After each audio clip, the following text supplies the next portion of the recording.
gatas pa daw sa labi. Nagtago ako, di naman sinasadya. Tundok ang puso ko ng bigla.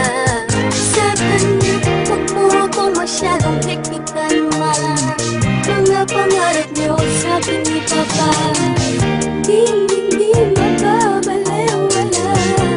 Asahan niyo, pangako ko, dahil alam ko naman pag ako'y nasaktan, nandyan lang kayo. Pero hindi ako magpapadala kung may mali na akong nakikita. Subukan namin, haharap ko siya sa inyo.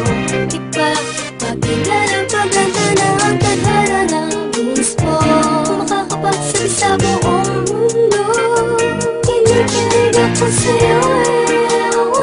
Ano ba yan? Ay, miss ka naman. Mahal na talaga kita.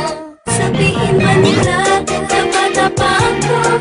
Patapa ako, hindi pa lang pwedeng kumipik sa'yo. Dahil may gatas pa sa lapis, sa mga lapis ko. Pero lapis ko, iniipit ka. Wala naman sigurong masama. Kung papinilhan, alam ko na mahal kita. Balang karong magiging pwede rin ako sa'yo. Ipatapa ako, alam ko itong nadarama ko ay pag-ibig. Ako'y umiibig kahit sinasabi di ba dapat akong magmahal sa'yo? Pero ako'y walang pakialam sa mga sinasabi nila sa'kin. Dahil sa tuwing nakikita ka ay mayroong kakaiba na hindi ko pa nararamdaman. Daw ako at wala pang karapatang magmahal. Ito mo lang natupagin, hindi ikaw ang tanging inspiration ko. Nang di nila alam, kaya ako'y hinihipitan nila akong makipagkita sa'yo. Pero alam ko man ang araw ay magiging tayo. Huwag mo na mag-boyfriend ha. Sabihin man nila, tapa-tapa ako. Patapa ako, hindi pa lang pwedeng kumipik sa'yo. Dahil may gatas pa sa lapis, sa mga lapis ko. Pero lapis ko, iniipit ka. Wala naman sigurong masama.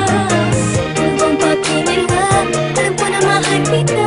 Balang karong magiging pwede rin ako sa'yo. Talaga lubos, maunawa ako bakit ako tumawala na umibig ang katulad yung naguguluhan. Talaga ba kinakailangan ng patuloy na iwasan ng aking nararamdaman dahil bata pa daw ako at di pa alam ang seryosohang relasyon na papasukin ko. Ano ba pakinilabot sana kung kalokohan lang tok mo? Di naman nagpapabaya sa mga takda naranig ko na binigay ni mama. Kung alam nyo lang mas tumaas ang grades ko. Check nyo, pati puso ko. Dahil ang totoo ay meron bago dahilan na pag-ibig ito. Nakalilito na hindi ko mapaliwanag kung bakit nagkaganito. Ang hiling ko, sana'y matutunan tanggapin ng mga taong tumaan din naman sa pagiging bata. Kaya huwag mo samain ko sa'yo na papalapit at gano'n huwag punahin. Kung palaging bagong gupit para lang mapansin ay palagi akong nagpapabili ng pabango kay daddy. Nakita mo na ba yung bago kong shirt, yung SpongeBob at yung Bugs Bunny? Sana'y nagstuhan ko madami, pamilyang katauhan ko kahit makulit. Dahil panay ang aking titig sa iyo habang iniisip ko pala bakit napahatid sa inyo. Kaso imposible dahil sa tuwing tutunog ng andyan na si mami sa labas, paano? Uuwi na ako. Sabihin man nila, tapa-tapa ako.